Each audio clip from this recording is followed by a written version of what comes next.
तो जैसा कि मैंने आपको पिछली वीडियो में बताया था कि स्कूल और उससे संबंधित जो बहुत सारी समस्याएं होती हैं, जो पेरेंट्स के मन में सवाल होते हैं, जैसे कि फ़ीस का मुद्दा है, स्कूल की ड्रेस का मुद्दा है, ड्रेस को कई बार जो चेंज कर दिया जाता है बिना बताए, और इससे रिलेटेड स्वास्थ्य का मुद्दा है। स्कूल प्रशासन क्या करता है, बहुत बार किसी न किसी चीज़ को लेकर के पैसे बढ़ा देता है, किसी चीज़ में, ट्रांसपोर्ट को लेके या कैसे भी। तो पेरेंट्स के मन में बहुत सारे सवाल होते हैं और उनके सवालों के जवाब उनको नहीं मिल पाते समय पे। लास्ट टाइम मैंने आपको बताया था कि हमारे साथ एक बहुत खास मेहमान जुड़ेंगे जो आपके इन सभी सवालों का पूरी कोशिश करेंगे जवाब देने का, ताकि आपको जो है आपके सवालों के जो आपको राहत मिले और आप अपनी समस्याओं से कैसे कैसे बच सकते हैं, क्या क्या अधिकार हैं आपको, पेरेंट्स को, बच्चों को, फीस को लेकर के, ड्रेस को लेकर के, जो भी नियम हैं। तो आज ज़्यादा हम जानेंगे। तो हमारे साथ बेहद खास मेहमान जुड़ चुके हैं, श्रीमान के अरुणाचलम जी।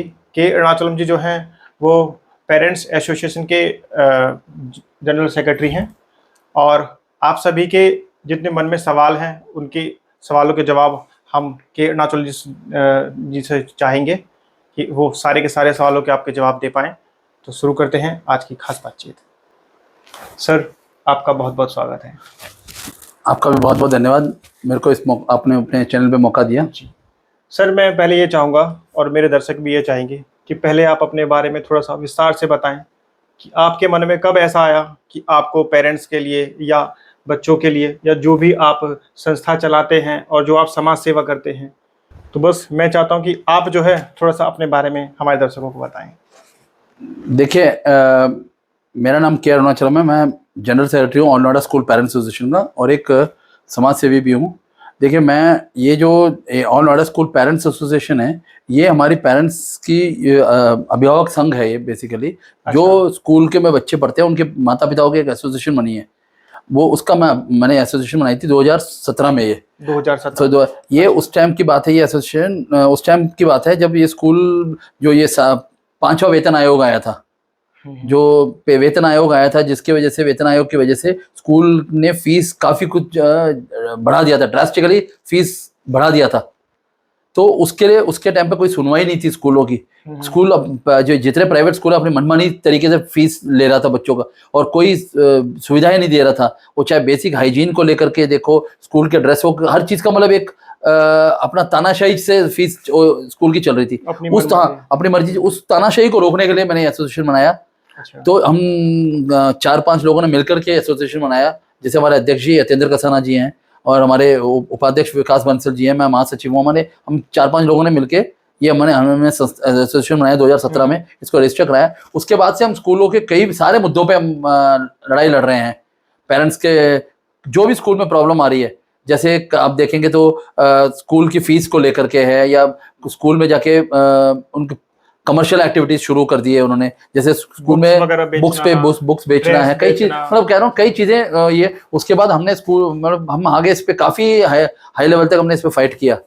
तो उसके बाद जो है हमारा जो है कामयाबी तब मिली, हमने जब भारत सरकार, योगी सरकार की तरफ से एक अध्यादेश आया, फीस रेगुलेटरी एक्ट बनवाया, तब जाके इस पे थोड़ा रोक लगी। सर, थोड़ा सा इसके बारे में थोड़ा सा विस्तार से थोड़ा बताएं। मैं बताता हूँ। देखिए, समझ पाए कि देखिए ये ना योगी सरकार के टाइम पे हम जैसे मैंने अभी बताया, हमने काफी धरना प्रदर्शन किया, काफी कुछ किया है। उसके बाद ये स्कूल ने फीस रेगुलेटरी एक्ट बनाया, मतलब एक फीस को रेगुलेटरी, आज तक देखोगे ना हर चीज की रेगुलेटरी बॉडी बनी हुई है। टेलीकॉम की देखोगे तो ट्राई बनी हुई है, ठीक है ना। अब बिल्डर्स की तो रेरा बनी हुई है, ठीक है ना, रेरा बनी हुई है। तो हर चीज की इंश्योरेंस का बना हुआ है, हर चीज का रेगुलेटरी। सिर्फ फीस की नहीं थी, जो हमने लड़ाई करके, मतलब फाइट करके गवर्नमेंट से वो फी रेगुलेटरी एक्ट बनवा दिया हमने, अध्यादेश बनवा दिया।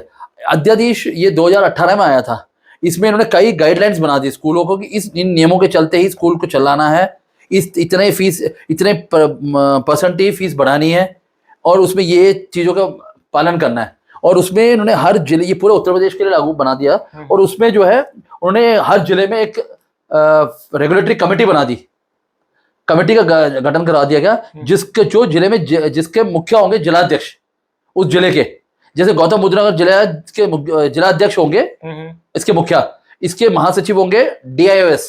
अच्छा, इसमें एक चार्टर्ड अकाउंटेंट जुड़ते हैं, एक नोएडा अथॉरिटी के होते हैं, एक स्कूल के प्रिंसिपल और एक अभिभावक संघ का सदस्य, ठीक है, मतलब एक पेरेंट PTA का मेंबर। जो पेरेंट्स टीचर्स का मेंबर होता है वो इन सबको मिला करके एक अध्यादेश बनती है, मतलब एक कमेटी बन गई। ये एक कोर्ट, जैसे कोर्ट की तरह काम सुनवाई करके एक कोर्ट की तरह काम करेगी। मतलब जो पेरेंट्स हैं उनकी कोई समस्या हो तो उसको स्कूल, हाँ, स्कूल के रिलेटेड जो भी समस्या है उसको लेकर के उसको कोर्ट की तरह सुनवाई करती है। लेकिन ये सब देखिए, इन सब सबसे बड़ी बात आप ये देखोगे तो ये सरकार ने तो अपना काम कर दिया, अध्यादेश बना दिया। पेरेंट्स एसोसिएशन अपना काम किया, फाइट करके अध्यादेश बनवा दिया। सबसे बड़ी बात ये, इसका बेनिफिट होगा पेरेंट्स को। तो पेरेंट्स आगे आए तभी जाके सारी चीजें कामयाब होगी। पेरेंट्स को ये डरना नहीं है कि मेरे बच्चों का नाम कट जाएगा। ये मैं हर जगह लाइमलाइट में हूं, आज मेरा नाम हर जगह प्रसिद्ध है किसी भी चीज में। मैं बहुत बार ये होता है कि पेरेंट्स जो है वो डरते हैं कहीं हमारे, मैं वही आपको मैं आपको कुलदीप जी, देखिए मैं आपके चैनल के माध्यम से वही कह रहा हूं कि किसी भी पेरेंट्स को कोई भी परेशानी हो, कोई डरने की जरूरत नहीं है। कोई बच्चे का नाम नहीं काट सकते, ये रूल नहीं है, प्रावधान नहीं है किसी बच्चे का नाम काटने के लिए, ठीक है ना।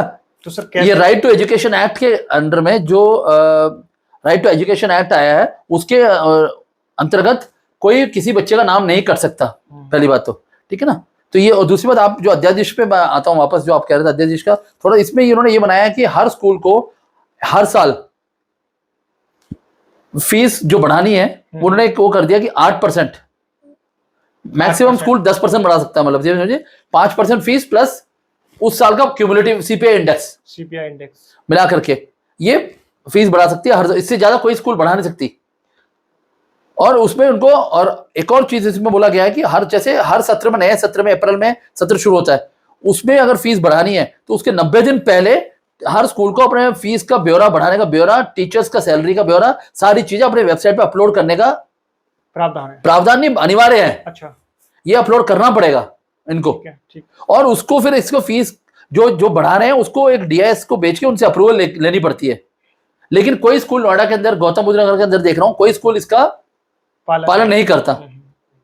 इसमें देखेंगे तो थोड़ी सी कमी जो है ना हमारे सरकार की भी है। क्या कमी? कमी है, सख्ताई से कोई स्कूल पे कार्रवाई नहीं होती। अच्छा, ये हो गया, ये हो गया। मैं दूसरी चीज बता रहा हूँ आपके चैनल के माध्यम से, जिसको पता नहीं है एक्ट के बारे में।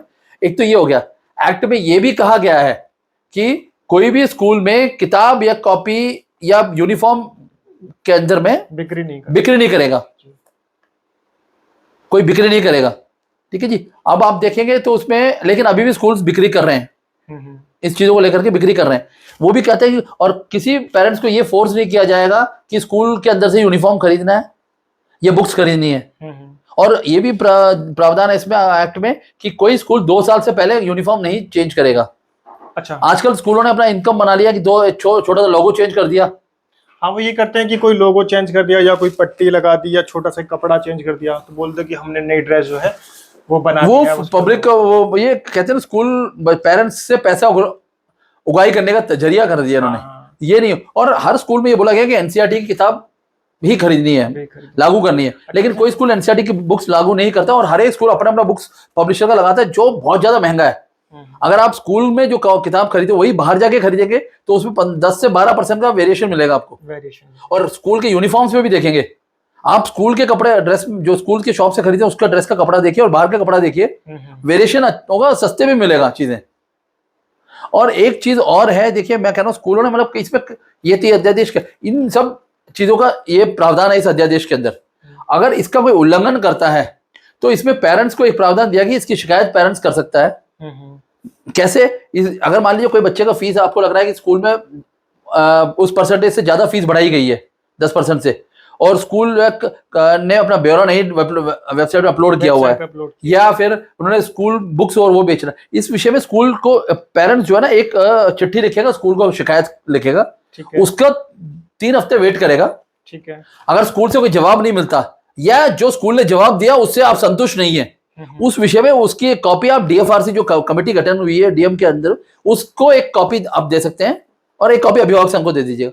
तो उसमें क्या है, उस कॉपी उस लेटर जैसे डीएफआरसी में पहुंचती है, डीएफआरसी उसकी सुनवाई करती है। ठीक है। सुनवाई में सारे कमेटी बैठती है, स्कूल को बुलाया जाता है, उसको वो अपना पक्ष रखता है, जो पेरेंट्स शिकायत जिसने किया वो अपना पक्ष रखता है। और अगर कमेटी को ये पता लगता है कि स्कूल की तरफ से फॉल्ट है तो पहले ऑफेंस में 5 लाख रुपए का फाइन है, फिर 2 लाख रुपए का फाइन है, उसके बाद फिर 5 लाख, फिर तीसरे में मान्यता रद्द हो जाती है। तो ऐसे ही अभी आपने देखा होगा नोएडा के 2-3 स्कूल हैं जिन पे फाइन लगा था, बड़े भारी भारी फाइन लगा था। जैसे आप देखेंगे तो उसमें मैं बड़े बड़े स्कूल का नाम नहीं लेना चाहूंगा, तो किसके 5 लाख भी फाइन लगा था, 2 लाख का भी फाइन लगा हुआ था, पीछे खबरें आई थी। और अभी भी जो डीएम साहब थोड़ी सी सख्ताई कर रहे हैं इस पे लागू। मैं आपके चैनल के माध्यम से डीएम साहब से और अनुरोध करूंगा, जो भी अभिभावक संघ से सहयोग चाहिए वो मिलेगा उनको, लेकिन इस पे थोड़ी सख्ताई से पालन करें, ताकि ये जो एक्ट बना है उसका जो बेनिफिट है सारे पेरेंट्स को मिले। और उस सारे स्कूल की जो तानाशाही चल रही है फीस को लेकर के, किताब, वो तानाशाही कम हो, ये एक्ट के अंदर आता है, इस एक्ट के अंदर। ठीक है। अच्छा, कुछ पेरेंट्स के कुछ मन में सवाल हैं, मैं आपसे कुछ पूछना चाहता हूं उनके बारे में। जैसे कि फीस होती है, स्कूल की फीस, इसको बढ़ाने का मतलब नियम क्या है, कब कब बढ़नी चाहिए, कितनी बढ़नी चाहिए? देखिए कुलदीप जी, अभी मैंने आपको बताया, मतलब छोटे से उसमें आप अगर मैं बता दें कि स्कूल के फीस साल में एक बार बढ़ानी चाहिए, ठीक है ना। अभी कोविड के टाइम पे तो योगी जी ने पिछले 3 साल से मना कर दिया था कोई फीस बढ़ेगी नहीं, ठीक है, तो साल में एक बार बढ़नी चाहिए। और ये एक्ट उन स्कूलों पे लागू है जिसकी मंथली फीस 3500 रुपए से ज्यादा है। अच्छा, एक्ट, तो ये एक्ट के हिसाब से जो फीस है वही लेनी है। आजकल इसमें एक्ट में एक सबसे बड़ा कम ये है, पहले क्या देखते थे, मैं एक चीज और रह गया, मैं बताता हूँ उसमें क्या है। पहले देखते थे आप स्कूल फीस जो है ना कई हेडों में लेते थे, आपका ट्यूशन फीस हो गया, एनुअल चार्जेस हो गया, कंटीजेंसी फंड हो गया, कंप्यूटर चार्जेस हो गया, बस फीस। इसमें अब वो प्रावधान नहीं है, इसमें इन्होंने सारा जो सबको मर्ज करके एक हेड बना दिया, कंपोजिट फीस। आप कंपोजिट फीस ही ले, अगर कोई स्कूल इसके अलावा एनुअल चार्जेस ले रहा है तो वो गलत ले रहा है, एक्ट का उल्लंघन है वो, समझ रहे। इसके अलावा जो ऑप्शनल फीस है, जैसे आप किसी स्कूल में कैंटीन का, मेस का फीस होता है वो ऑप्शनल है, स्कूल के बस का फीस, ट्रांसपोर्टेशन वो ऑप्शनल है, वो सब ले सकते हैं आप। अच्छा, लेकिन जो रेगुलर फीस होते हैं एक्स्ट्रा होंगी तो उसका वो ले। अब आप जैसे कह रहे हो, आपने पूछा कि सवाल आपका ये था कि साल में एक बार बढ़ा सकते हैं और मैक्सिमम 10% बढ़ा सकते हैं, उससे ज्यादा कोई स्कूल बढ़ाने को नहीं सकता फीस।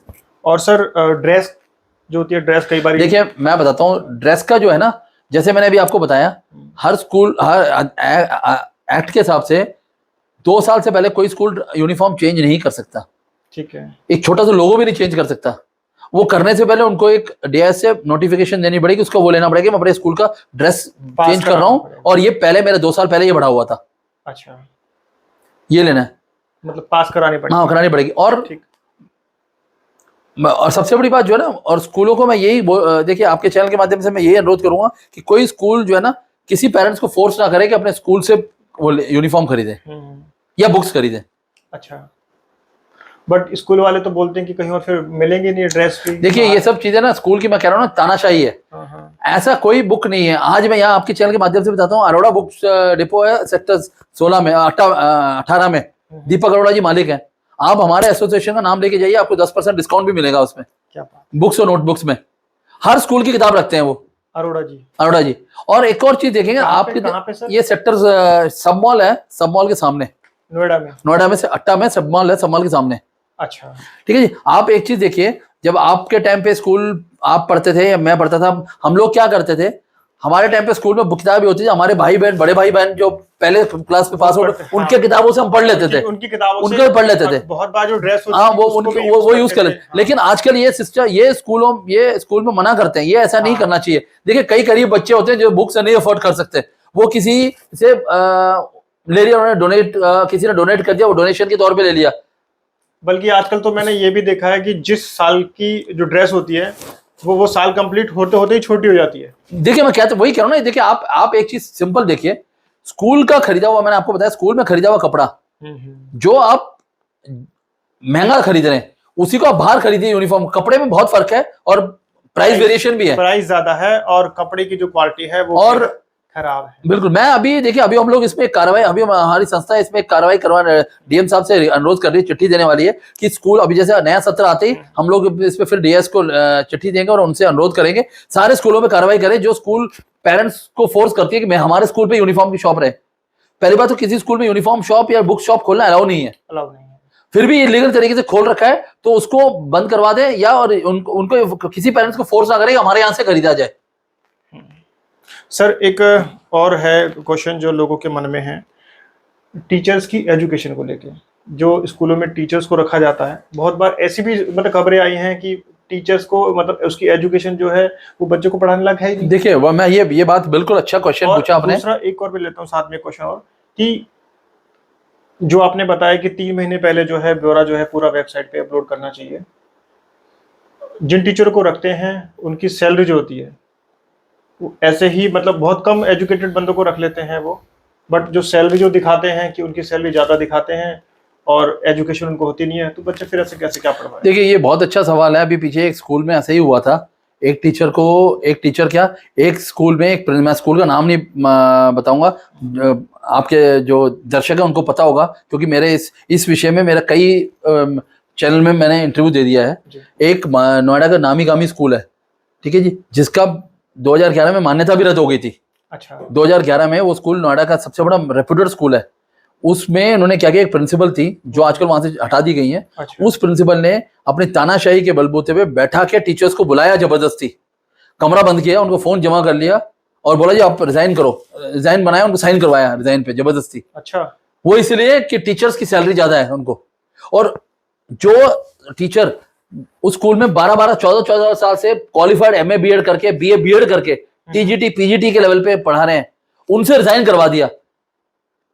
और उनकी सैलरी मान लीजिए 35-40 हजार रुपए है।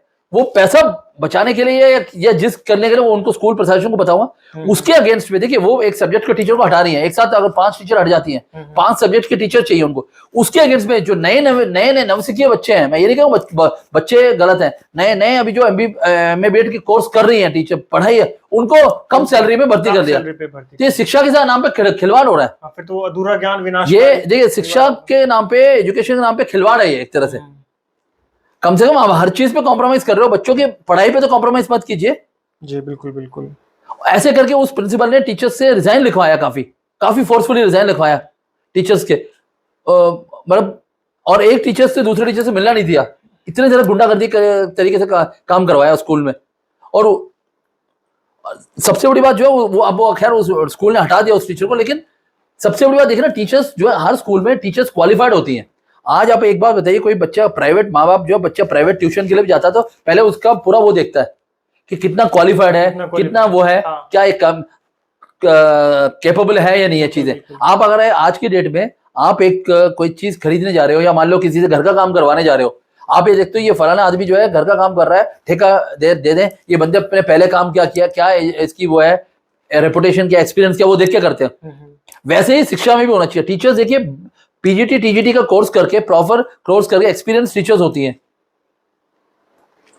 वो प्रॉपर तरीके से बच्चों को गाइडेंस दे के एक उस टाइम पे, हमारे टाइम पे कहा जाता था जो माता पिता गुरु, उसके बाद ही भगवान आता है। उसके बाद ही भगवान। तो गुरु मतलब टीचर्स को बड़ा दर्जा दिया जाता है। गुरु की जो शिक्षा होती है वो होती है। एक चीज और है, जैसे कि अभी पिछली कई ऐसी वारदात हुई हैं जिसमें बच्चों के डूबने की खबरें आई हैं, और इस पर कई जो पॉलिटिकल लोग हैं, बड़े बड़े चेहरे हैं, उन्होंने भी ये सलाह दी है कि स्कूल में या बाहर कहीं भी कैसे भी जो तैरने की जो है सिखाना चाहिए, स्विमिंग करना बच्चों को आना, मतलब बच्चों को नहीं, मतलब एटलीस्ट सबको ही स्विमिंग करना आना चाहिए। तो अगर स्कूल में ऐसी व्यवस्था हो जिसमें भी पॉसिबल है, जगह है, बन सकता है, तो ऐसी स्विमिंग के लिए आप आवाज उठाएंगे? देखिए मैं बताता हूँ, ये जो आप कह रहे हैं ये फिजिकल एजुकेशन के अंदर में आता है। हाँ। ये तो आप डूबने की बात नहीं कर कि मैं तो ये कह रहा हूँ कि स्कूल में सभी बच्चों को एक बेसिक ट्रेनिंग होनी चाहिए। Basic training. कल को मान लीजिए कुछ और हादसा हो जाता है, हाँ। बच्चों को कैसे इवैक्यूएट किया जाए, कैसे उससे बचाया जाए, बचा जाए, हाँ। खुद को भी बचे और दूसरों को, बच्चे को भी बचाए, उस तरीके उनको ट्रेनिंग देनी चाहिए। आप रही बात डूबने की बात कर रहे हो, डूबने स्विमिंग देखिए हर स्कूल में आप देखेंगे आज की डेट में हर स्कूल में स्विमिंग का पूल बनी हुई है जी। लेकिन स्कूल वाले क्या करते हैं, अपने स्कूल के बच्चों को स्विमिंग की शिक्षा देने के बजाय गर्मियों की छुट्टियों में बाहर के कमर्शियल एक्टिविटी शुरू करा दी। उसमें इतने फीस लेते हैं माँ बाप, बाहर के किसी और स्कूल के बच्चे या पेरेंट्स आ जाते हैं, वो उनको दे देते हैं। और उस स्विमिंग पूल के जरिए जो है ना वो क्या कहते हैं आपको क्या बोलूं, गलत तरीके से यूज किया जाता है उसको। जैसे मान लीजिए कोई महिला, कोई गर्ल स्टूडेंट आ रही है तो उसमें क्या होता है, गर्ल स्टूडेंट स्कूल की स्टूडेंट होगी और बाहर का बच्चा आके स्विमिंग कर रहा है, तो उसमें मिसबिहेव वाला हो जाता है। तो इसलिए मैं ये कहूंगा कि स्विमिंग पूल को सिर्फ स्कूल, जिस स्कूल का उस स्कूल की तरह निर्धारित रखना चाहिए, और हर बच्चों को एक फिजिकल एजुकेशन के एक सब्जेक्ट के तौर पे पढ़ाना जरूरी है, जिसमें आप कह रहे हैं उसको स्विमिंग सिखाना चाहिए, उनको इवैक्यूएशन, कैसे कभी आग लगती है तो कैसे उससे बचाया जाए, वो चीज होनी चाहिए। मान लीजिए कोई और एक्टिविटी, कुछ किसी और चीज से कोई हादसा हो जाता है, उससे कैसे बचा जाए, ये भी एक शिक्षा देनी चाहिए बच्चों को भी और टीचर को भी, हर स्टाफ को भी होनी चाहिए। सर एक चीज और है, जैसे कि जो गरीबी रेखा से नीचे बच्चे होते हैं, उसको EWS कहते हैं, मुझे प्रॉपर उसकी जानकारी नहीं है, तो उसमें कैसे बच्चों को एडमिशन जो है होता है स्कूल में? देखिए आज के डेट में आप ये देखेंगे गौतम बुद्ध नगर के अंदर, नोएडा के अंदर जो स्कूल है, सबको जो है ना, मोस्ट ऑफ द स्कूल्स को मैंने RTI करके सबकी जमीनों के कागज मंगवा के रखे हैं। अच्छा। 1 रुपए स्क्वायर फीट पे जमीन मिली हुई है। 1 रुपए स्क्वायर फीट पे जमीन मिली हुई है, और उन्होंने ये बोल के किया कि हम इसमें चैरिटी करेंगे 70-30 का। तो लगभग ये कितने ऐसे स्कूल मैं कई स्कूल हैं जी, बहुत बड़े बड़े नामी गामी स्कूल जो है ना, अच्छा, उनके हैं, लेकिन उस लीज का ये लोग उल्लंघन, हमने हमारे संस्था ने चिट्ठी भी लिखी है नोएडा अथॉरिटी को कि इनके अगेंस्ट में एक्शन लिया जाए।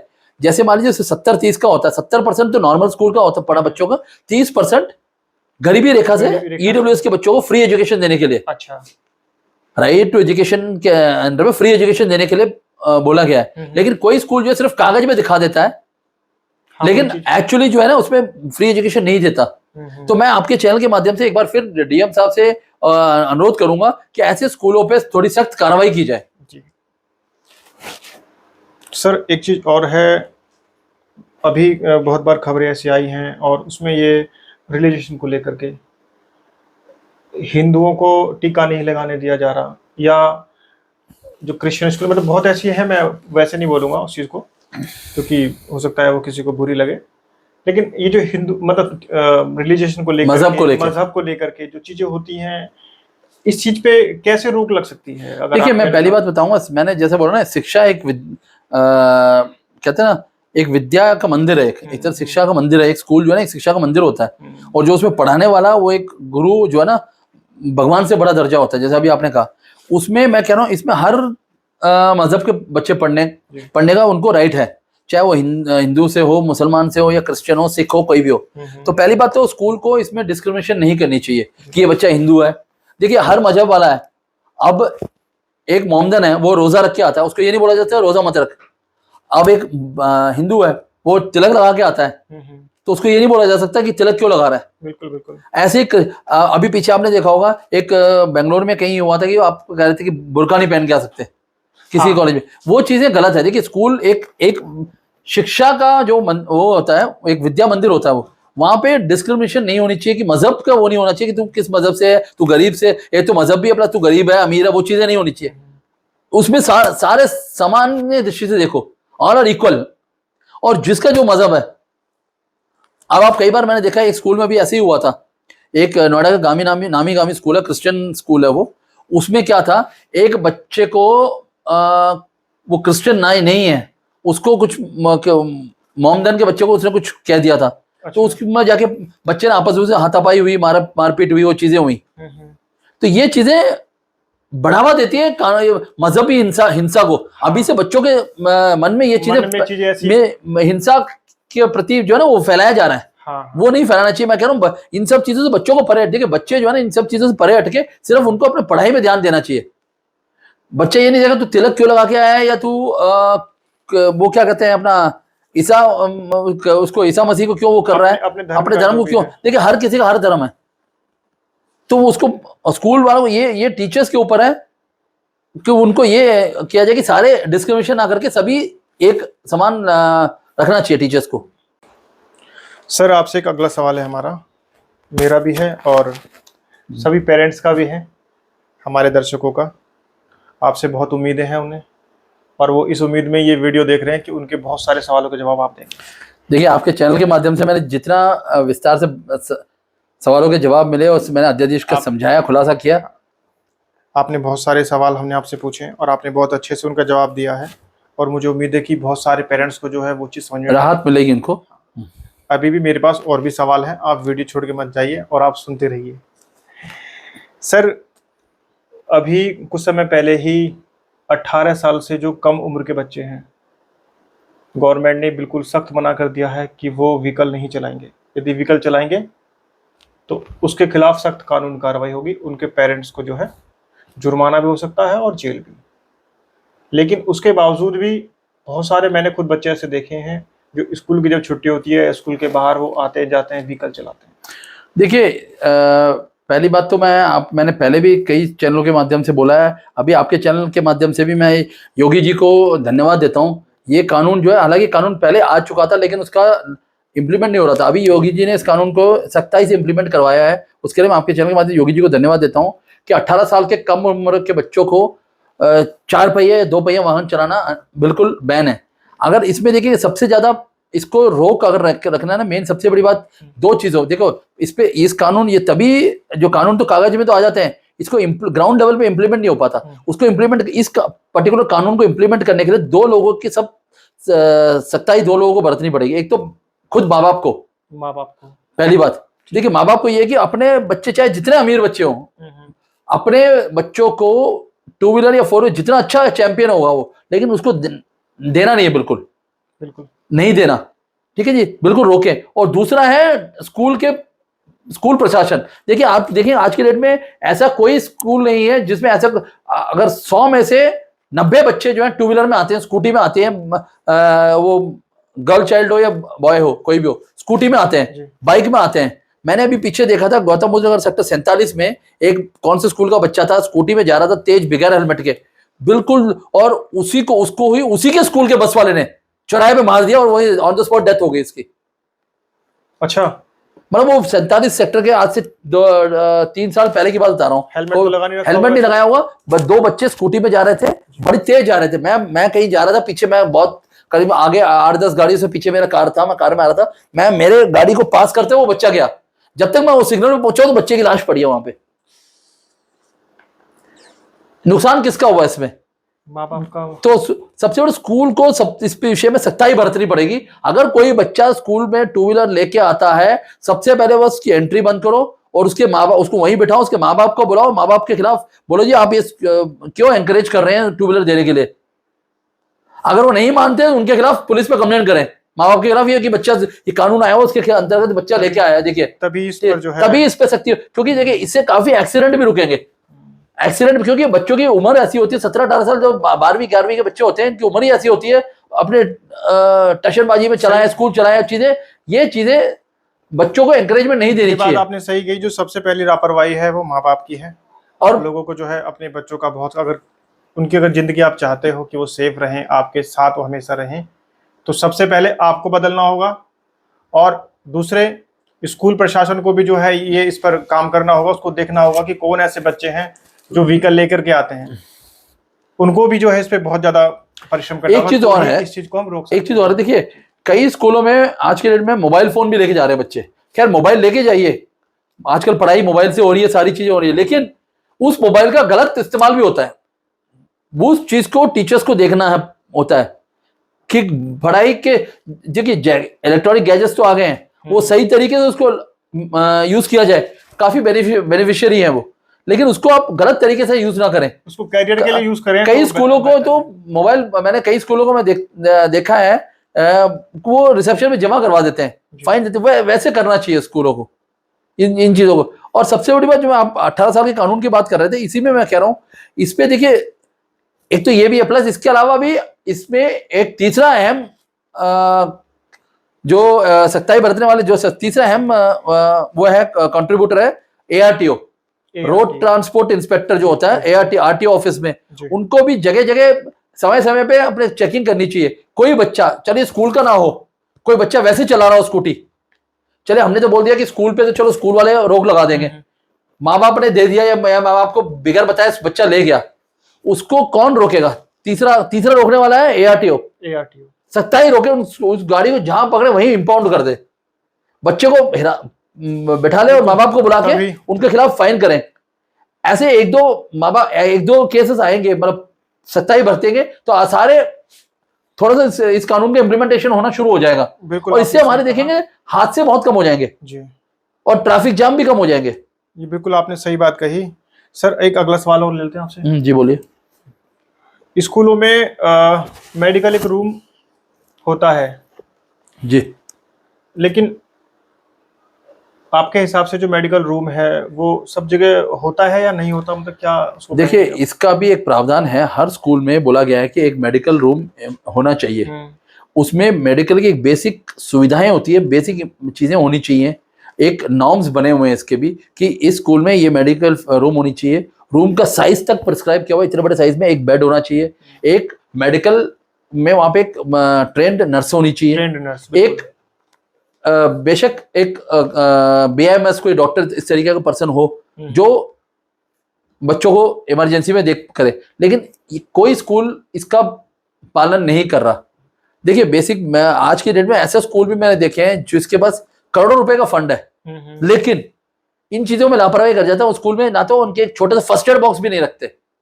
अच्छा, फर्स्ट एड बॉक्स भी नहीं रखते। अगर स्कूल में किसी को चोट लग जाती है, बेसिक फर्स्ट एड नहीं कर पाते कई स्कूल ऐसे हैं। तो मैं यही आपसे अनुरोध करूंगा आपके चैनल माध्यम से हर स्कूल को भी, और कानून, देखिए हम हर चीज में बोलते हैं कि ये होना चाहिए। देखिए, सरकार ने तो रूल तो बना दिया, उसको इम्प्लीमेंट कौन कराएगा? आप, हम पेरेंट्स, स्कूल में पेरेंट्स, या फिर शासन प्रशासन। बिल्कुल। इसमें शासन प्रशासन को पीरियोडिकली एक इंस्पेक्शन करना चाहिए। हर स्कूल में जाके सरप्राइज चेक करोगे आप स्कूल में मेडिकल इक्विपमेंट क्या क्या है जी, दिखाइए। बेड है प्रॉपर तरीके से आपके स्कूल में, मेडिकल इमरजेंसी में क्या मेडिसिन क्या क्या है? कोई मेडिसिन बैंड जो बैन किए हुए मेडिसिन है वो तो नहीं रखे हुए हैं। और बच्चों के जो है, इसके बाद आपके इसमें बेसिक नेसेसिटी जैसे थर्मामीटर हो गया, बीपी मशीन हो गया, ये सब चीजें हैं या नहीं? टाइम टू टाइम चीजें। और एक और चीज देखिए, एक चीज आप को मैं बता दूं, बेशक आपने अच्छा, ये जो मेडिकल्स वगैरह जो रूम है जिसकी में हम बात कर रहे हैं, इसका भी ब्यौरा ऑनलाइन होना चाहिए। बिल्कुल होना चाहिए। नहीं हो सकता, देखिए सारी चीजें होना चाहिए। कि जब बच्चे एडमिशन कराएं, जब माँ बाप बच्चों का एडमिशन कराते हैं तो वेबसाइट पे अच्छे से वो पढ़ लें कि इस स्कूल के अंदर क्या क्या चीजें हैं, सब चीजें। वेबसाइट में सारी चीजें आनी चाहिए। हमारे यहाँ क्वालिफाइड डॉक्टर है, ये क्वालिफाइड है, ये सारी चीजें होनी चाहिए। लेकिन कोई स्कूल सिर्फ स्कूल का, आज की डेट में ना स्कूल एक पैसा उगाई का साधन बना दिया उन्होंने।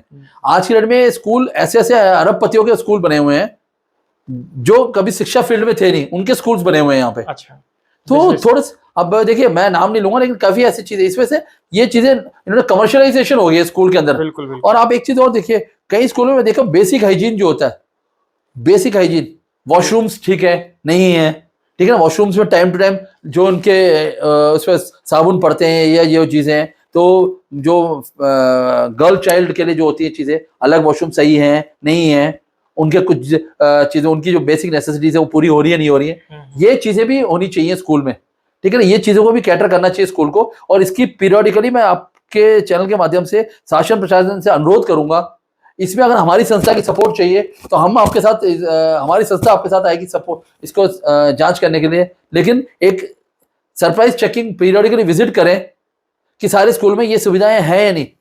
हाँ, वो टाइम टू टाइम होनी चाहिए। उसके लिए भी बल्कि कमेटी बननी ऐसी चाहिए। हाँ, स्कूल में कमेटी होनी चाहिए जिसका काम ही केवल ये हो जो स्कूलों को मतलब हाँ, एक चीज होनी चाहिए। और दूसरी बात, मैं एक स्कूल, आजकल एक चीज स्कूल और भी लापरवाही करता है। मान लीजिए किसी बच्चे को चोट लग गई है, कुछ लगी है, स्कूल माँ बाप को नहीं बताता।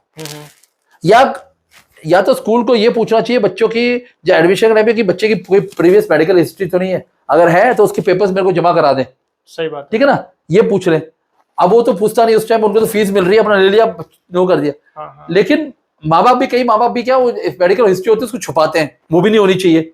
हाँ, देखिए वो भी नहीं होनी चाहिए। मैं बता रहा हूँ, अहम बात सर ने बताई है कि यदि किसी के बच्चे को भी कोई प्रॉब्लम ऐसी है जो मेजर प्रॉब्लम है, मतलब कोई भी प्रॉब्लम हो, जब भी आप स्कूल में एडमिशन कराएं या आपका बच्चा स्कूल में पढ़ रहा है, तो उसके बारे में आप स्कूल प्रशासन को, स्कूल को अच्छे से सारी चीजें बता दें कि हमारे बच्चे को ये परेशानी है या नहीं है, ताकि कभी भी स्कूल, अगर मान लीजिए स्पोर्ट्स हो रहा है, आपके बच्चे को कोई गंभीर ऐसी बीमारी है जिसके बारे में आपने स्कूल को नहीं बताया, छुपाया उससे, तो उस दौरान कोई बड़ी घटना भी हो सकती है। तो इन चीजों का आपको देखिए, एक चीज मैं और बताऊंगा कुलदीप जी, इसमें क्या है कि मैं जैसे अभी मैं थोड़ा संक्षेप में बताऊंगा, इसमें कंटिन्यू करता हूँ। जैसे स्कूल में मैंने बोला कि बेसिक अपने मेडिकल हिस्ट्री का बताया, नहीं भी हो तो स्कूल में वैसे चोट लगती है, मान लिया कि चोट लगी, कुछ लग गया, या बच्चे की पुरानी मेडिकल हिस्ट्री की वजह से बच्चा, उसका सबसे पहला काम होता है बच्चों को मेडिकल एड तो दो, फर्स्ट एड, लेकिन तुरंत माँ बाप को फोन करो। स्कूल वाले क्या करते हैं, माँ बाप को फोन नहीं करते, बच्चों को फीवर हो गया मेडिकल रूम में जाकर लेट जाओ, दवाई ले ले।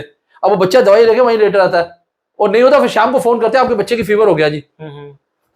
ये गलत, ये चीजें गलत है। मैं कहूँ स्कूल जो है ना, तुरंत उस पर वो एक्शन लेना चाहिए। बच्चों को मेडिकल लेट तो तुरंत माँ बाप को फोन करो कि आपके बच्चे के साथ ये हुआ है जी। भी एक नियम बनना चाहिए, एक नियम बनना चाहिए, ठीक है जी। और एक और चीज, सबसे बड़ी बात, मैं एक और चीज, आप जैसे आपने कहा कि वो क्या कहते हैं, स्कूलों के बच्चों को अपने माँ बाप पेरेंट्स को मेडिकल हिस्ट्री बतानी चाहिए। हाँ। मैं तो, मेरा मानना देखिए, ये मेरा निजी सुझाव है, ये किसी से कोई नहीं, मेरा निजी सुझाव ये है कि स्कूल के बच्चों के एडमिशन के टाइम पे बच्चों की मेडिकल होनी चाहिए, छोटी सी फिटनेस एक टेस्ट, बच्चा के कोई सारी चीजें ठीक है नहीं है। जैसे बच्चा नर्सरी से उस पे जाता है, primary class first 5th class तक जाता है, उसके बाद फिर एक मेडिकल कर लो। जब बच्चा मिडिल क्लास में जाता है, 5वीं तक मेडिकल हो गया, उसके बाद 5वीं के बाद देखिए बीमारी कब आती है बच्चों को पता नहीं होती। तो 5वें से लेकर 10वें क्लास के बीच में, 7वें क्लास के बीच में स्कूल में फ्री मेडिकल कैंप, अगर फ्री मेडिकल वो करा दे बच्चों की, कि सारी चीजें चेक कर ले, भी सारे चीजें ठीक है, कोई बीमारी, फिर ऐसे 10वीं के बाद वो कर ले। इस तरीके से होता स्कूल को भी रहेगा, हाँ यार बच्चा ठीक है। अगर मान लो उस टाइम मेडिकल जांच के टाइम पे कोई उसका कोई वो निकला, तो स्कूल पूछ सकता है आपने पुरानी हिस्ट्री क्यों नहीं बताई। कई चीजें कॉम्प्लिकेशंस आती है। सर एक क्वेश्चन और है, बहुत इंपॉर्टेंट है, 15% को लेकर के अध्यादेश था स्कूल फीस का, तो उसमें क्या जानना चाहते हैं? तो उसमें अभी क्या हुआ उस पे? देखिए अभी इलाहाबाद हाई कोर्ट का जो आदेश आया, 15% कोविड के टाइम पे 15% फीस वापसी का था, उसको कई स्कूलों ने देना शुरू ही किया था कि सुप्रीम कोर्ट में इसकी रोक लग गई थी। लेकिन रोक क्या लगी थी मैं बताता हूँ। रोक ये लगी थी कि 15%, दो चीजें, देखिए 15% फीस एडजस्टमेंट था, एक 15% फीस वापसी का था। जो बच्चा कोविड 2021 में कोविड के टाइम पे 12वीं में था, वो बच्चा 2022 में पास आउट कर गया, उसको 15% फीस वापस करनी थी, उस पर रोक लगी थी सुप्रीम कोर्ट की।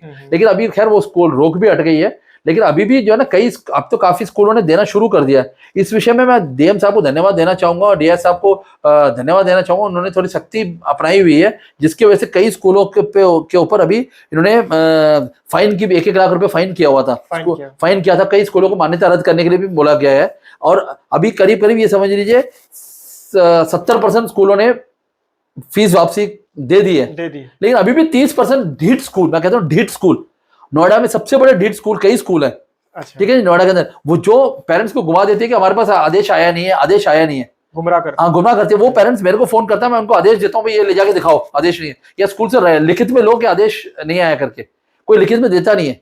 तो मैं यही कहूंगा कि आप डीएम साहब से और ये डीएफआरसी कमेटी से थोड़ा सा और इस पे सख्ताई बरतें। अभी चुनाव खत्म होने के बाद थोड़ा सा इस पे और जो ना सख्ताई बरतें, और इसको 15% जो सरकार ने जो फीस वापसी बोला है, वो सभी पेरेंट्स को बेनिफिट मिले। जी सर, अभी हाल ही में अभी खबर प्रेस रिलीज हुआ था सीबीएसई की तरफ से, तकरीबन 20 स्कूलों की जो है मान्यता उन्होंने रद्द कर दी थी।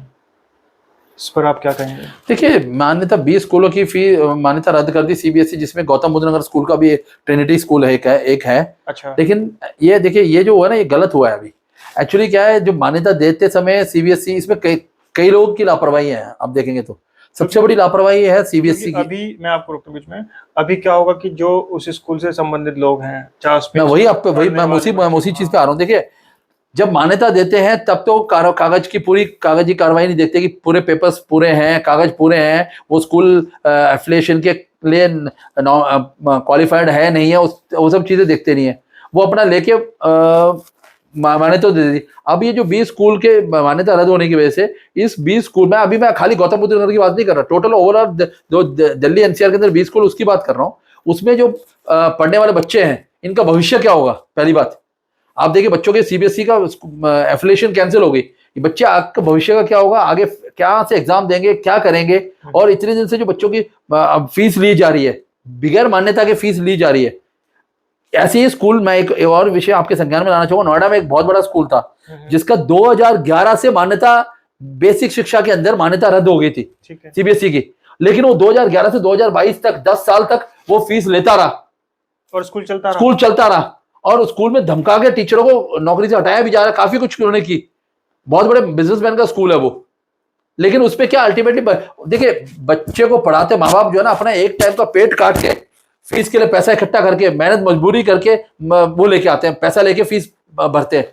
अगर वो बाद में उनको जब ये पता लगता है कि स्कूल की मान्यता रद्द हो गई है, मान्यता ही नहीं है, बच्चा पेपर कैसे देगा आगे, तो क्या होगा उन बच्चों का भविष्य का। बच्चों ये भी देखिए हर चीज में बच्चों के भविष्य के साथ खिलवाड़ है ये तो। और उस अब एक चीज, इस 20 स्कूल में कल को जो इनके इन 20 स्कूल की वजह से जितने घरों के चूल्हे जल रहे हैं, कितने एम्प्लॉयज हैं उसमें, उनका क्या होगा। उसमें ट्रांसपोर्ट है, हर चीज में इन्वॉल्वमेंट है। हाँ। उसे तो मैं तो ये कह रहा हूं कि इसके खिलाफ सरकार को थोड़ा सख्ती से कार्रवाई करके कानूनी कार्रवाई करनी चाहिए। और ये लापरवाही जहां हुई है, जो इसका जिसकी दोषी है उसके खिलाफ सख्ती से सख्ती कार्रवाई करनी चाहिए। और दूसरी बात, मैं सरकार से ये तो करे, लेकिन मैं अनुरोध करूंगा, अभी देखिए मैं तो गौतम बुद्ध नगर की बात कर रहा हूँ या किसी भी सरकार 20 स्कूल के उसमें सरकार से अनुरोध करूंगा कि जल्दी से जल्दी आने वाले सत्र में इन 20 बच्चों को कहीं शिफ्ट किया जाए दूसरे स्कूल में, या इन स्कूलों को सरकार अपने अंडर में ले ले और अपने अंडर में लेके चलाए, या फिर कहीं और इनको बच्चों को शिफ्ट करे, ताकि उनके बच्चों का भविष्य जो है ना वो खराब ना हो। मैं यही कहूंगा। और जो इसमें जो भी वो है दोषी है उसके खिलाफ सख्त कार्रवाई की जाए। और आगे से सीबीएसई को भी मैं यही अनुरोध करूंगा कि जो मान्यता देने से पहले सारी कागजें सब कुछ देख के, सारे जांच पड़ताल करके फिर मान्यता दे, ताकि आगे जाके फ्यूचर में कोई प्रॉब्लम ना आए। जी सर, एक चीज और है, कुछ पेरेंट्स के मेरे पास ऐसे भी क्वेश्चन आए थे। कुछ स्कूल हैं जिनके पास में 100 मीटर के दायरे में शराब की दुकानें हैं, इसके लिए क्या कानून है? देखिए, इसके लिए मैं आपको ये आपके चैनल के माध्यम से एक चिट्ठी दिखाऊंगा। ये ना 2018 में हमने चिट्ठी लिखी थी, 9 अप्रैल 2018 में डीएम कमिश्नर साहब गौतम बुद्ध नगर को लिखा था। एक्चुअली क्या ना, एक उत्तर प्रदेश सरकार का है एक कानून बना हुआ है जिसपे था कि कोई भी स्कूल के 100 मीटर के दायरे में लिकर शॉप नहीं होनी चाहिए, शराब का ठेका नहीं होना चाहिए, ये पान बीड़ी की दुकान नहीं होनी चाहिए, जिससे बच्चे को वो मिलती है, एनकरेजमेंट मिलती है। लेकिन अब नोएडा का मैं बताऊंगा, नोएडा में गौतम बुद्ध नगर के 2 स्कूल है, एक सरकारी स्कूल है और एक प्राइवेट स्कूल है। अच्छा। जिसके 100 मीटर से कम, मैंने उस दिन नापा था, वो करीब 97-98 मीटर के करीब आ रहा है। 100 मीटर के अंदर ही उसका, हाँ मैंने अंदाजा नापा था। देखिए, 100 मीटर के अंदर शराब का ठेके चल रहे हैं। अब मैं तो ये कहूंगा कि अगर किसी स्कूल के 100 मीटर से ज्यादा, अगर 110 मीटर भी चल रहा हो, तब भी उस शराब के ठेके को वहां से हटा के, मैं ये नहीं कह रहा बंद कर दें, उसके लाइसेंस को हटा करके किसी और जगह दे जहां प्रावधान दे सके, स्कूल के आगे ना दिया जाए। मैं इस विषय में हमारे संस्था all Noida school parents association ने 9 अप्रैल 2018 को कमिश्नर गौतम बुद्ध नगर को लिखा था, renewal of licence for liquor shop situated within 100 metres of so and so school करके लिखा था। इस विषय में हमने उनको डीएम साहब को से भी बात की थी, कमिश्नर साहब जो डिविजनल कमिश्नर उनसे भी बात की थी हमने ये चीजें।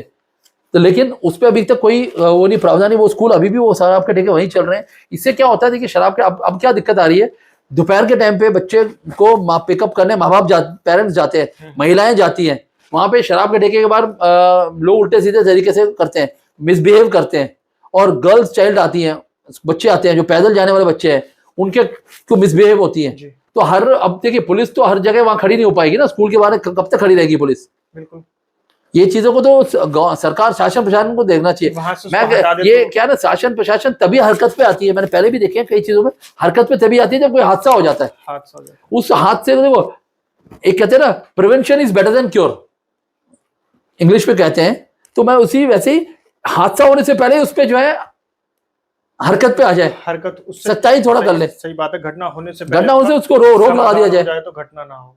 तो ये चीजें हैं। तो मैं अभी भी कह रहा हूँ कि इस विषय पे हम दोबारा टेकअप करने वाला हूं। मैं इस पे हम लोग टेकअप करने वाले कि 100 मीटर का जो कानून आया हुआ है इसको थोड़ा सच्चाई से पालन किया जाए, और इसके खिलाफ जो भी है उनको लाइसेंस अगर चेंज करके देना, कहीं और चेंज करके दीजिए। मैं बार बार आपके चैनल के माध्यम से यही कहूंगा कि लिकर शॉप को बंद ना करें, लाइसेंस दे उनको, लेकिन उस स्कूल के एरिया के अंदर ना दे ना।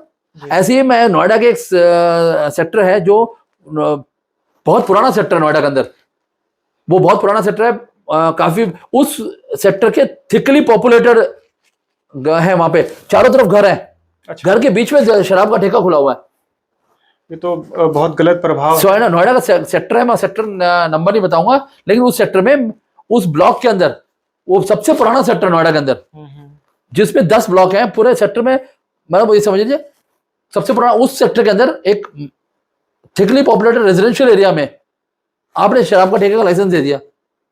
वो तो बिल्कुल गलत है, क्योंकि बच्चों पर और बल्कि आने जाने वाले जो और लोग हैं, महिलाएं हैं, बहुत कुछ है जिस पर प्रभाव पड़ता है। ऐसा नहीं होना चाहिए। ये शासन प्रशासन को सर, देखना चाहिए। एक हमारा एक क्वेश्चन और है, वो जो बच्चे स्कूल में फूड लेके जाते हैं, फूड खाना, तो ये आपके हिसाब से किस तरह का खाना होना चाहिए स्कूल में? देखिए मैं कह रहा हूँ आज के डेट में कई स्कूल जो है ना खाना प्रोवाइड करने लग गया है। इस विषय में पहले एक हादसा भी हो चुका था, स्टेप बाय स्टेप स्कूल था जिसमें इनको सुबह का नाश्ता दिया गया था, जिसपे उसमें वो अपना फूड पॉइजनिंग हो गई थी।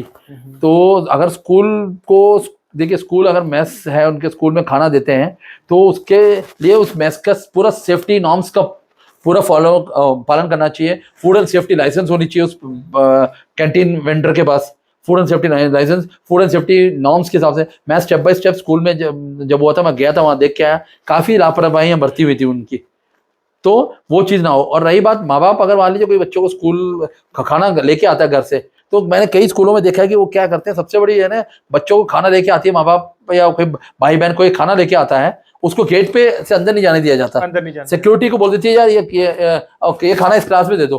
कई बार गार्ड देते जा नहीं लेता है। अब गार्ड को पता नहीं ना कौन सा बच्चा क्या है, वो बोलता है मैं ही ब्राह्म हूँ, मैं ही श्याम हूँ, या मैं ही दिनकर हूँ, मैं ही विजय हूँ, वो ले लेता है उससे गार्ड, तो वो खाना कोई और खा लेता है। तो और या फिर वो बच्चे तक पहुंचता नहीं है कई बार स्कूल। तो मैं स्कूल से ये अनुरोध करूंगा कि जो माँ बाप खाना लेके आते हैं उनको अलाउ किया जाए अंदर, कि बच्चों को तक खाना क्लासरूम तक पहुंचा के आ जाए, बस अपने आप पहुंचा के आ जाए। तो माँ बाप को स्कूल जो है ना, सबसे बड़े स्कूल वाले पेरेंट्स को ना एक दुश्मन समझ के देखते हैं जी। वो चीज नहीं होनी चाहिए दुश्मन, क्योंकि देखिए मैं बता दूं दुश्मन किससे, जबकि स्कूल चलता है माँ बाप के पैसों से। आज स्कूल के जो प्रिंसिपल बड़े बड़े गाड़ियों में घूम रहे हैं, या स्कूल बड़े बड़े इसमें टीचर्स सैलरियां ले रही हैं, वो सब किसके पैसे से आ रहा है? पेरेंट्स के पैसे से आ रहा है। अगर एक बार पेरेंट्स पैसे नहीं देंगे तो कुछ भी नहीं हो पाएगा। उन्हीं पेरेंट्स को आप दुश्मन समझते हो, उन्हीं पेरेंट्स से मिलने टीचर्स मिलने को तैयार नहीं है, प्रिंसिपल मिलने को तैयार नहीं होती, वो चीजें ना होनी चाहिए। उसके खिलाफ जो थोड़ा सा कार्रवाई होनी चाहिए। सर एक सवाल और है, ट्रांसपोर्ट, बस में बच्चे आते हैं जाते हैं, और भी बहुत सारे ऐसे व्हीकल हैं जो बच्चों को लाते ले जाते हैं, तो सेफ्टी के हिसाब से क्या नॉर्म्स होने चाहिए? देखिए इसके लिए तो समय समय पे अभी स्कूल ARTO भी चेकिंग कर रहे हैं। स्कूल की अपनी बस होनी चाहिए। बस जो अगर स्कूल किसी ट्रांसपोर्टर की बस हायर करती है तो उसका पूरा इंस्पेक्शन करना चाहिए, एक नॉर्म्स होता है, उसको फॉलो करें। ड्राइवर कितने साल पुराना है, स्कूल बस चलाया है नहीं चलाया है, कंडक्टर कितना, और एक मेरे हिसाब से एक टीचर्स को या स्कूल के गार्ड को होना चाहिए बस पे। और सबसे बड़ी बात एक GPRS होना, ट्रैकिंग होनी चाहिए। और स्कूल बसेस में एक स्कूल ARTO ने बोला था एक लिस्ट होनी चाहिए इमरजेंसी अर्जेंसी कॉन्टैक्ट नंबर पे। वो चीजें कोई स्कूल कोई बस फॉलो नहीं करता। अच्छा, कोई बस फॉलो नहीं करता। और एक स्पीड लिमिट होती है उसको नहीं फॉलो करते। बच्चे इतने बच्चों से ज्यादा एक बस पे अलाउ नहीं होने चाहिए, वो भी फॉलो नहीं करती स्कूल्स। इन चीजों को देखिए स्कूल्स को देखना चाहिए, और समय समय पे ARTO को इन चीजों को वेरीफाई करना चाहिए। खाली स्कूल ये देखता है मेरे पास फीस कैसा आए, बस वो चीज नहीं होनी चाहिए ना जी। आपने हमारे हर सवाल का बहुत अच्छे से सर जवाब दिया, धन्यवाद जी। सर आप एक चीज़ बताइए, मतलब इतना ज़्यादा जो आप ये काम करते हैं, सोशल वर्क भी आप करते हैं, मेरे सूत्रों से ये भी पता चला था कि आपने लॉकडाउन में भी बहुत सारा काम किया, लोगों को आपने खाना भी खिलवाया, उनको मेडिकल सुविधाएं तक आपने दी, और एक ने तो मुझे ये भी बताया था कि आपने खुद कोरोना पेशेंट को अपने गाड़ी में ले जा करके उसको हॉस्पिटल भी एडमिट किया था। इतना सब आप करते, इतनी एनर्जी कहाँ से? ये तो मैं क्या बोलूँ, ये तो जी ऊपर वाले की देन है सर। वो तो बहुत अच्छी बात है। तो सर आप एक अपना खुद का NGO आप क्यों नहीं बनाते? देखिए NGO बना तो सकते हैं, अभी मैं चला रहा हूँ उसमें, लेकिन मैं कई समाज सेवा संस्थाओं के साथ जुड़ा भी हूँ, NGO के साथ जुड़ा भी हुआ हूँ मैं और उनके माध्यम से मैं कई समाज सेवाएं कर भी रहा हूँ। गरीब बच्चों के लिए भी कुछ कर रहा हूँ, काफ़ी बुक्स देता हूँ बच्चों को, कॉपी किताब देता हूँ, और गरीब बच्चों को खाना खिलाता हूँ मैं। अब कई संस्थाएं हैं उसके साथ जुड़ा भी हूँ, खुद से भी करता हूँ सारी चीज़ें। जो हमसे बन पड़ता है हम समाज सेवा करते हैं जी, देश सर, अपने इसके लिए। सर आप बहुत अच्छा करते हैं और हम तो उम्मीद करेंगे आप ऐसे स्वस्थ रहें, एकदम मस्त रहें और आगे बढ़ते रहें। सर एक चीज़ और, मैं चाहता हूं कि आप हमारे दर्शकों को कोई ऐसा एक नंबर आप बताएं कि जो उनके मन में भी क्वेश्चन कुछ रह गए हैं, शिक्षा से जुड़े हुए, स्कूल से जुड़े हुए, या और भी कोई सवाल है, अगर वो आपसे पूछना चाहें तो उनके लिए आप कोई नंबर बता सकते हैं? देखिए, मैं आपके चैनल के माध्यम से बताऊंगा कि जो भी स्कूल गौतम बुद्ध नगर के अंदर कोई भी स्कूल की कोई भी समस्या हो, वो चाहे स्कूल की समस्या हो, बस की हो, यूनिफॉर्म हो, फीस की हो, टीचर्स को लेकर के हो, किसी भी चीज़ की समस्या हो दिल्ली एनसीआर के अंदर या फिर गौतम बुद्ध नगर के अंदर, आप मेरे नंबर पे या तो मेरे को कॉल कर सकते हैं या व्हाट्सएप कर सकते हैं। मेरा नंबर है 9810668438, 9810668438, और दूसरा नंबर है 9810098428। इन पे कभी भी आप मेरे से संपर्क कर सकते हैं। इसके अलावा कि मैं स्कूल के अलावा, मैं जैसे इन्होंने बताया, मैं कई जगह छोटे मोटे समाज सेवा भी कर लेता हूँ। किसी को किसी भी चीज़ की मदद की ज़रूरत हो, जैसे मेडिकल फैसिलिटी हो, किसी को ब्लड डोनेशन हो, मैं ब्लड डोनेशंस भी करता हूँ। कई समाज सेवा में जुड़ा हूँ। किसी भी चीज़ की मदद की ज़रूरत हो तो इस नंबर पे मेरे से संपर्क करें। जो मेरे से बन पड़ेगा मैं समाज सेवा उनके लिए करूँगा। बहुत बहुत धन्यवाद सर। धन्यवाद आपका। आपके चैनल को भी धन्यवाद देता हूँ कि मुझे एक मौका दिया गया और मेरे चीज़ों को आपने सुनी और मुझे दर्शकों के सामने रखा गया। धन्यवाद। बहुत बहुत धन्यवाद सर। जैसा कि आप सबने देखा, हमारे साथ के नौचलगी जो है वो जुड़े, आपके बहुत सारे सवाल थे जो हमने पूछे। हो सकता है अभी आपके कुछ सवाल रह गए हों जिनका जवाब आपको नहीं मिला हो, तो मैं पूरी कोशिश करूंगा कि नेक्स्ट टाइम जब आपके कमेंट्स आएंगे कि किस किस के सवाल रह गए हैं, तो उनको लेकर के फिर मैं एक बार दोबारा अरुणाचल जी के साथ बैठेंगे, तो जो सवाल आपके बचे हैं उनके जवाब हम उसमें सारे अरुणाचल जी से पूछेंगे। तो दोस्तों, आप सभी के प्यार के सपोर्ट के कारण और हमारे चैनल की तरफ से सर के लिए बहुत छोटा सा गिफ्ट लाए हैं। सर, ये आपके लिए। धन्यवाद जी। आपने हमें समय दिया, इसके लिए बहुत बहुत धन्यवाद। धन्यवाद जी। अगर आपके किसी के भी कोई क्वेश्चन रह गए हों तो आप मुझे कमेंट्स कीजिएगा और मेरे चैनल को आप सब्सक्राइब कीजिएगा और शेयर कीजिएगा। और एक बात आप ध्यान रखिएगा, सर ने अपना नंबर जो है बता दिया गया है। आपको कोई भी समस्या हो, एजुकेशन से रिलेटेड हो या इसके अलावा भी कोई भी समस्या हो, तो आप सर को कॉल कर सकते हैं। बहुत बहुत धन्यवाद।